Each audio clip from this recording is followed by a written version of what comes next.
Hello mes parents de valeur.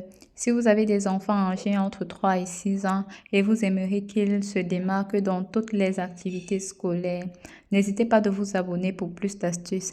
Likez, commentez et même partagez cette vidéo pour que d'autres parents puissent en profiter. Je vous présente un exercice d'initiation à l'écriture que vous pourrez faire à la maison avec vos enfants.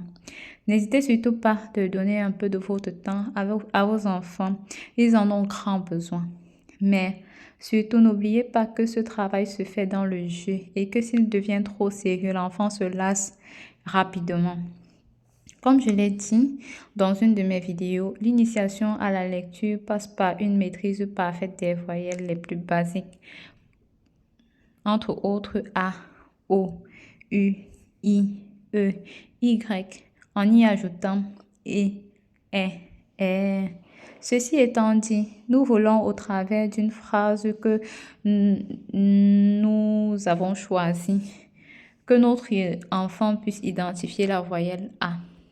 C'est la raison pour laquelle vous voyez A en couleur lorsque je l'écris dans cet exercice. Pour ce faire, écrivez une phrase de votre choix, mais que la phrase ne soit pas trop compliquée. N'oublions pas que ce sont des enfants. Si pour une phrase aussi simple que ça suffit. Pour moi, j'ai opté pour la phrase « Tam va à l'école ».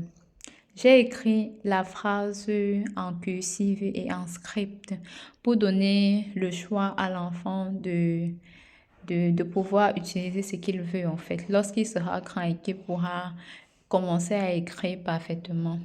On a le choix d'écrire en cursive ou bien d'écrire en script. Moi particulièrement, j'aime bien écrire en cursive. C'est plus rapide. Je suis plus rapide en cursive qu'en script en fait.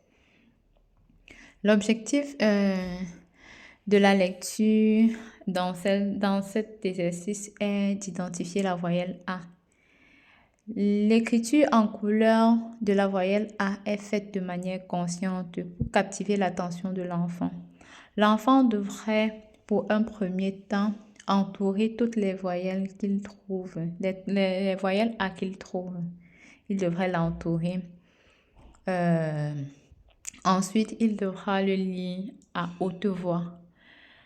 Donc, l'enfant doit non seulement entourer les voyelles, mais pouvoir lire ces voyelles à haute voix et pouvoir l'identifier dans toutes les phrases lorsqu'il sera confronté à une phrase. Pouvoir, lorsqu'il trouve une voyelle A dans une phrase, dire ça c'est la voyelle A que j'ai eu à travailler dessus. Ensuite, l'enfant devra pouvoir scinder les mots puis les syllabes, ce qui permettra à l'enfant, après l'identification des voyelles, de se familiariser avec la méthode syllabique afin de lui faciliter la lecture. Et puisqu'on parle d'école, dans cet exercice, trouvez le champ lexical de l'école pour permettre à votre enfant d'améliorer son vocabulaire. Nous avons par exemple le cartable, le stylo, le crayon, la gomme, les couleurs, les feutres. Tout ceci doit être fait avec des dessins pour permettre à l'enfant de voir la beauté des mots et tout, de se familiariser avec les mots et de savoir exactement de quoi il est question lorsqu'on parle de cartable, de quoi il est question lorsqu'on parle de crayon, de stylo et tout. Donc du coup, n'hésitez pas à travailler ainsi avec vos enfants. Je suis une mauvaise dessinatrice.